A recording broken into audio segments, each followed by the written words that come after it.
오늘 종려주의를 맞아서 마태복음 21장 1절에서 11절 말씀 가지고 이는 누구냐?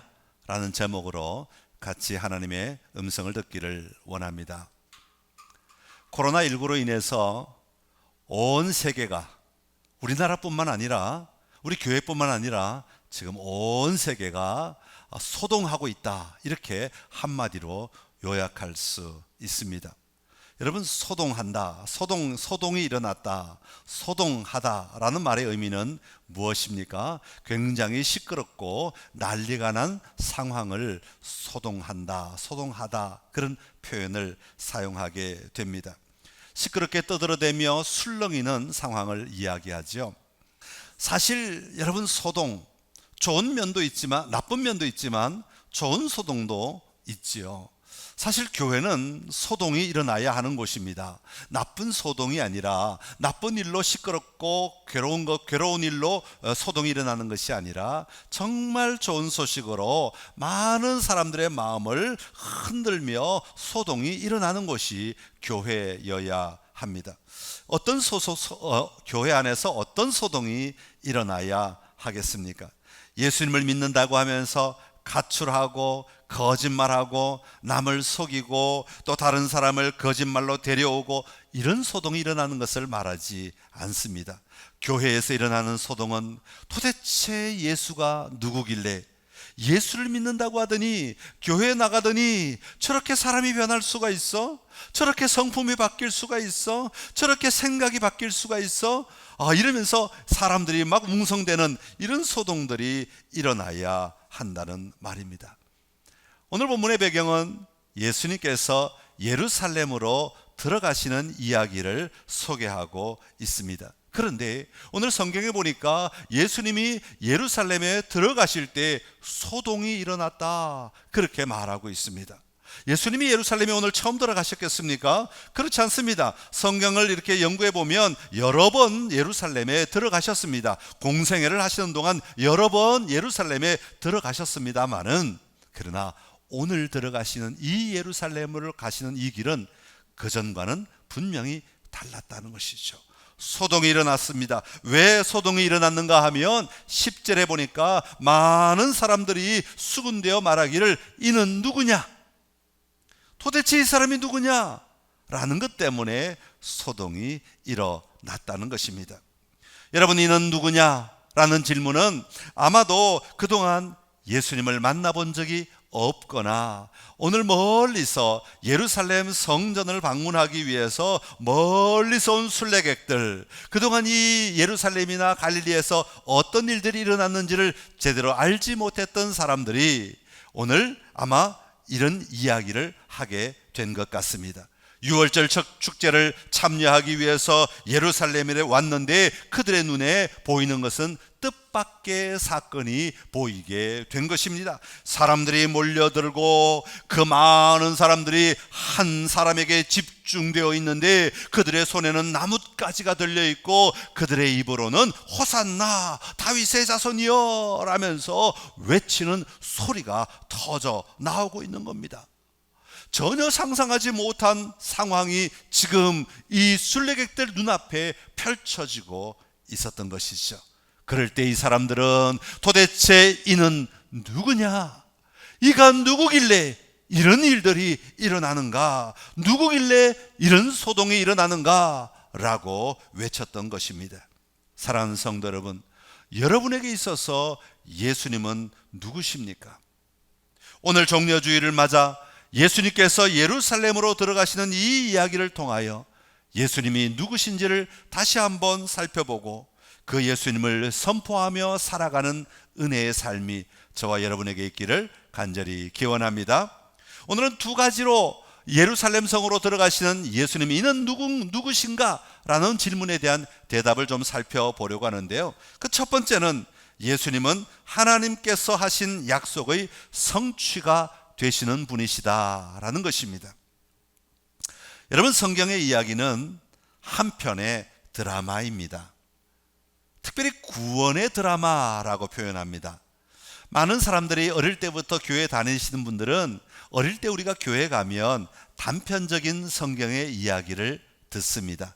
노아의 이야기, 모세의 이야기, 아브라함의 이야기, 이런 식으로 요셉의 이야기, 이런 식으로 단편적인 이야기를 듣다 보니까 다양한 사람들의 이야기가 담긴 것이 성경이다, 이렇게 생각할 수도 있습니다. 그러나 하나님의 관점에서 바라보면 이 이야기는 처음부터 끝까지 하나님께서 어떻게 구원의 역사를 이루어 가시는가 하는 것을 소개하고 있는 한편의 구원의 드라마라고 말할 수 있습니다. 하나님은 이 천지 만물을 만드시고 에덴 동산에 아름다운 것들을 두시고 사람을 만드셨습니다. 그리고 하나님이 지으신 이 모든 것들을 누리도록 허락하셨습니다. 그런데 그것에 있는 인간이, 사람이 하나님의 말씀을 거역하고 하나님의 뜻대로 순종하지 아니하고 자기의 욕심대로, 자기의 생각대로 하나님을 거역함으로 말미암아 불순종하게 되었습니다. 이로 인해 죄가 들어오게 되고 사람은 그 아름다운 에덴 동산에서 쫓겨나게 된 것이죠. 이런 인간을 향하여 하나님은 그냥 그들을 내버려 두지 않으십니다. 쫓겨난 그들을 모른다 하지 않으시고 끊임없이 그들을 향하여 손길을 내미시며 그들을 구원하시고자 하는 하나님의 일하심을 계속해서 보여주고 있습니다. 노아의 홍수가 그런 것이고요, 아브라함의 이야기가 그런 것이고요, 모세의 이야기가 그런 것이고요, 여호수아의 이야기가 그런 것이고요, 이 성경의 모든 이야기는 어떻게 하나님께서 타락한 인간들, 하나님으로부터 벗어난 인간들을 구원하시려고 하시는가 하는 이야기들로 가득 차 있고, 그 하나님의 일하심, 그 하나님의 계속되는 도전을 우리에게 소개하고 있습니다. 그러다가 이렇게 하나님의 도전이 계속 인간을 향하여 다가오다가 그 하나님의 약속, 인간을 향하신 하나님께서 구원하시겠다고 하는 그 약속이 성취되는 순간이 있는데, 그 순간이 바로 예수 그리스도가 되시는 것입니다. 사람들에게 하나님은 끊임없이 손길을 내미시지만 그 사람들은 그 하나님의 손길을 온전히 수용할 수 없고 온전히 따라갈 수 없습니다. 그래서 하나님이신 예수님을 이 땅에 보내주시고 그 예수님으로 말미암아 하나님의 약속이 마침내 성취되도록 만들어 가셨던 것입니다.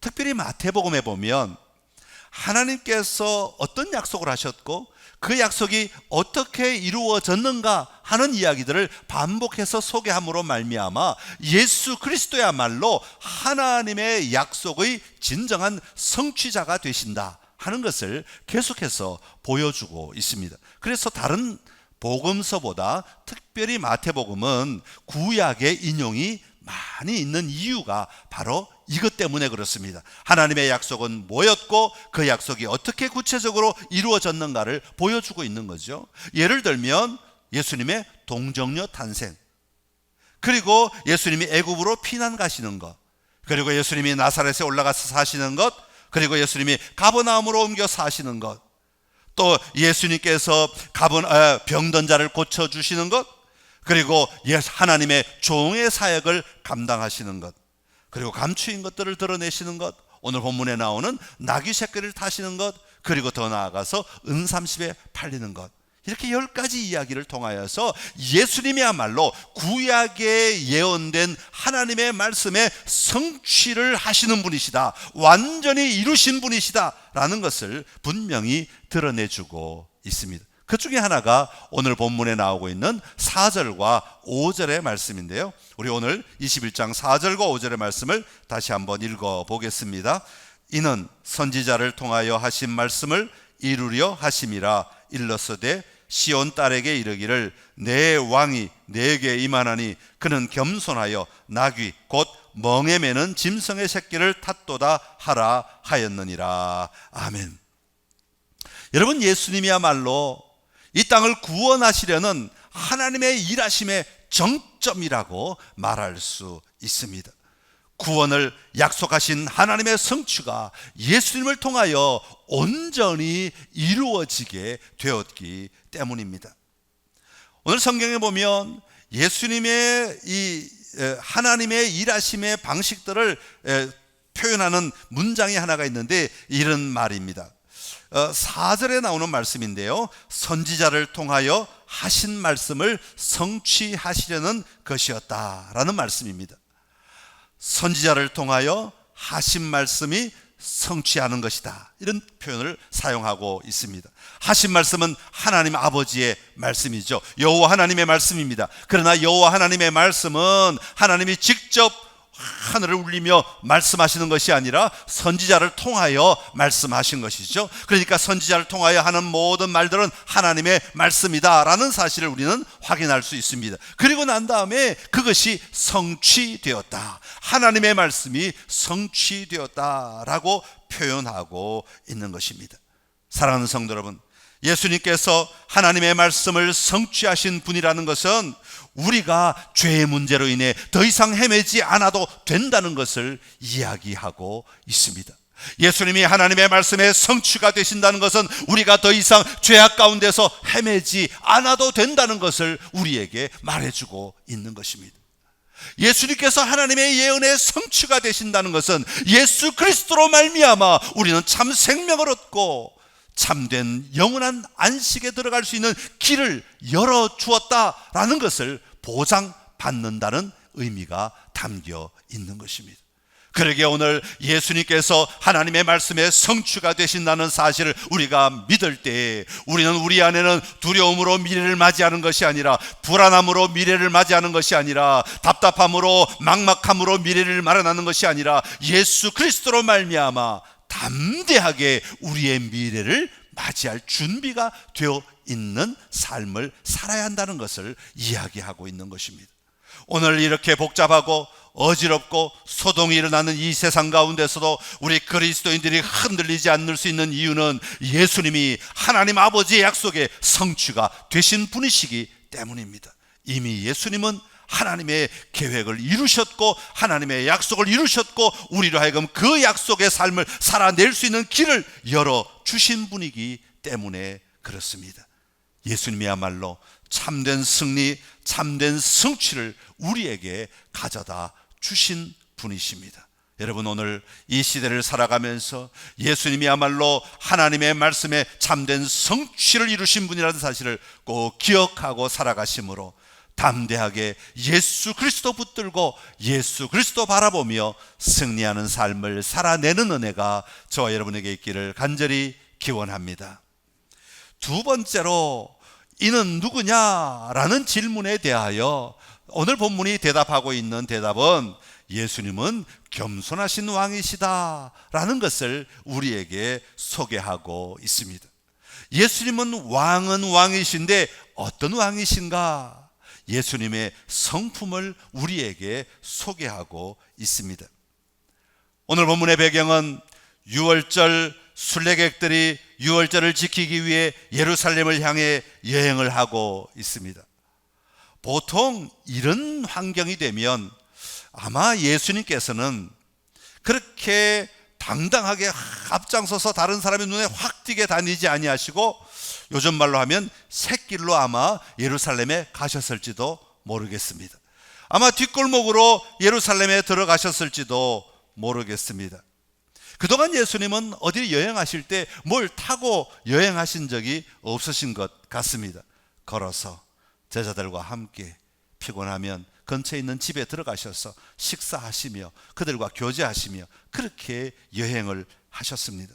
사람들을 만나도 모든 사람들이 알도록 동네방네 소문내며 다니지 않으셨습니다. 오히려 사람들이 막 소문을 내려고 하면 말하지 말라고 오히려 막으셨던 분이 바로 예수님이셨습니다. 그런데 오늘 유월절 이 잔치에 참여하는 예수님의 모습은 전혀 다른 모습이었습니다. 예수님은 나귀를 끌고 오라 말씀하시고 모든 순례객이 다 걸어서 순례를 하고 있는 이때에 오히려 예수님은 나귀를 타신 것입니다.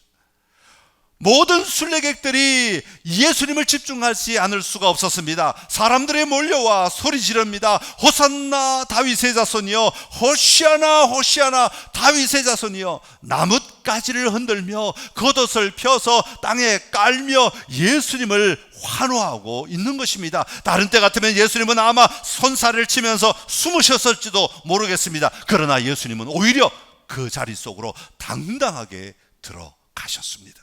사람들이 소리 지르는 그 자리로 들어가셔서 자신이 누구신가를 밝히고 계신 것이죠. 겉으로 보았을 때는 예수님은 분명히 왕으로 입성하고 계시는 것입니다. 모든 사람들이 환호하도록, 모든 사람들이 환영하는 그 자리에 예수님은 당당하게 자신의 모습을 드러내시며 나야말로 참된 왕이다, 이 온 인류를 구원할 왕이다 선포하시듯이 예수님은 등장하고 계신 것입니다. 그런데요, 카메라를 그 등장하시는 예수님을 비추다가 더 집중해서 쫙 줌을 당겨서 쳐다보면 의외의 것이 하나가 보이는데, 그게 바로 오늘 본문에서는 나귀다, 나귀 새끼다 라고 말씀하고 있습니다. 왕은 왕인데, 분명히 승리하신 왕은 왕인데, 그 예수님은 다른 세상의 왕들과 다르게 나귀 새끼를 타고 들어오시더라는 것입니다. 여러분, 보통의 왕들은 어떤 모습으로 들어옵니까? 말 가운데도 가장 위용당당한 그런 말을 타고 들어오지 않겠습니까? 말 가운데 가장 건강하고 가장 크고 가장 아름다운 그 말을 탐으로 말미암아, 아니면 또 마차를 탐으로 말미암아 내가 이런 권력이 있는 왕이다, 이런 것을 드러내며 들어오지 않겠습니까? 그러나 예수님은 세상의 왕들과는 다른 모습으로 등장하셨다는 것입니다. 구약에 보면, 사무엘 상에 보면 사사 시대에 사람들이 사무엘에게 요구하는 이야기 하나를 소개하고 있습니다. 그것은 뭐냐면 우리에게도 왕을 달라, 우리에게도 왕을 달라 요구하는 것이었습니다.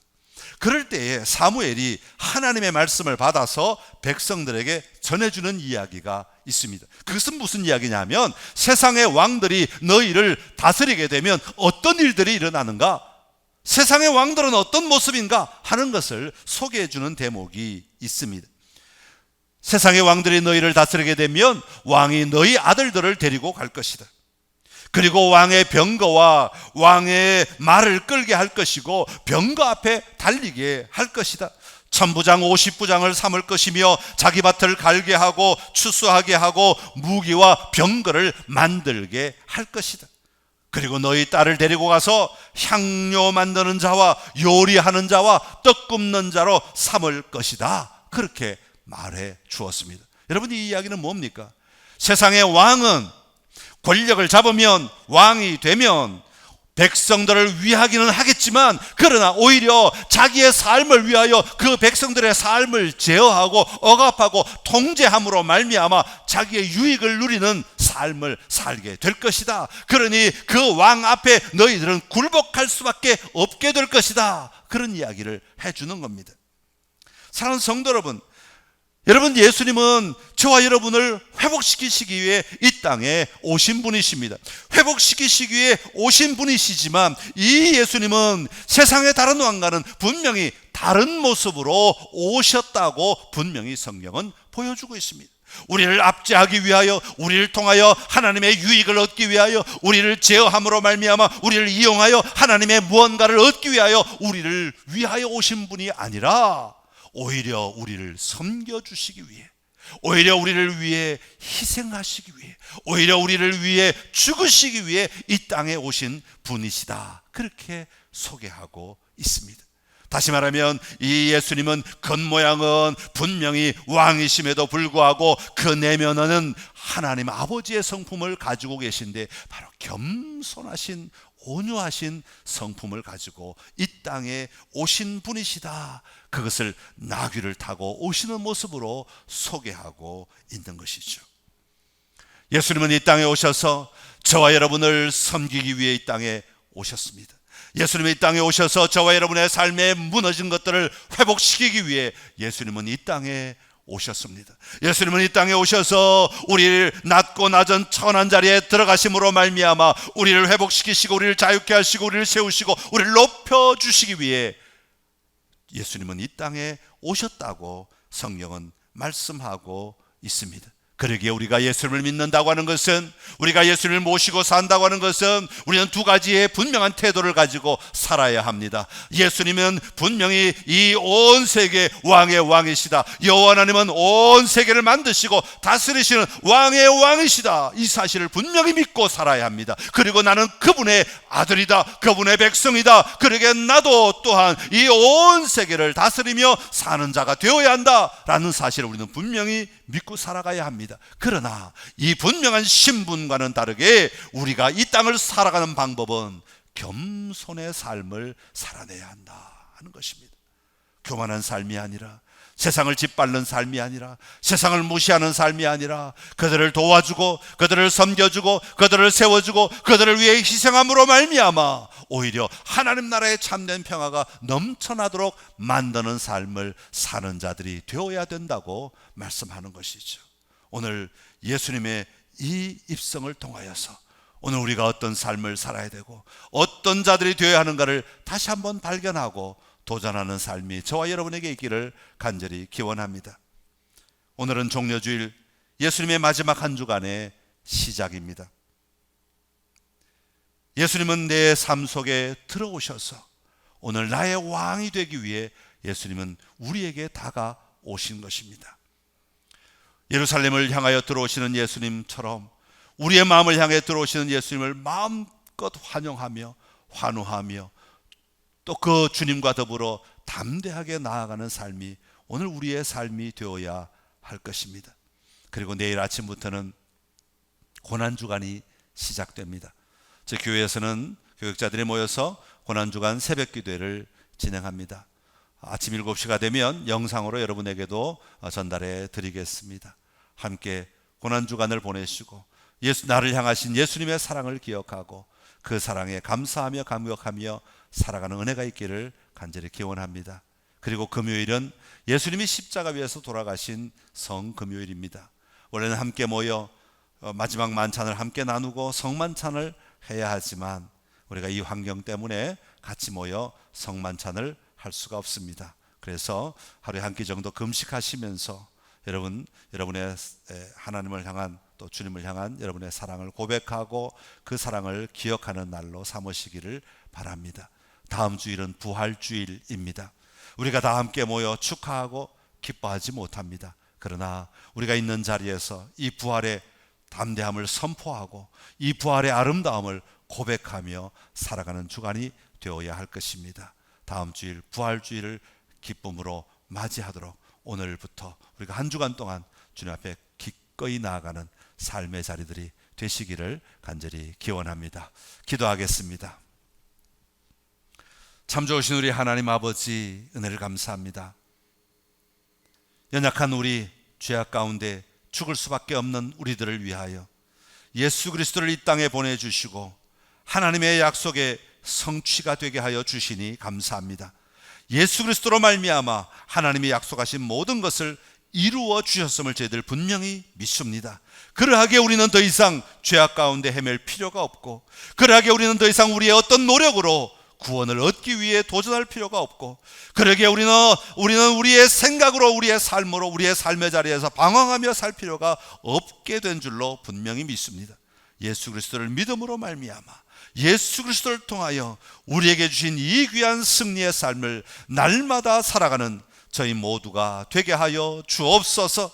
아버지 하나님, 왕으로 오신 예수 그리스도, 그러나 그 예수님의 성품은 겸손하신 분이라고 말씀하셨는데 나귀를 타고 오시기까지 우리를 위하여 섬겨주신 겸손하신 왕의 모습을 본받아 오늘 우리도 이 땅을 담대하게 살 뿐 아니라 겸손하게 살아내는 은혜가 있도록 축복하여 주시옵소서.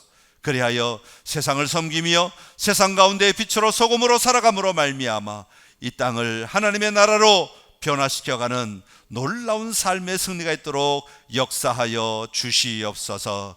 예수님의 이름으로 기도드리옵나이다. 아멘.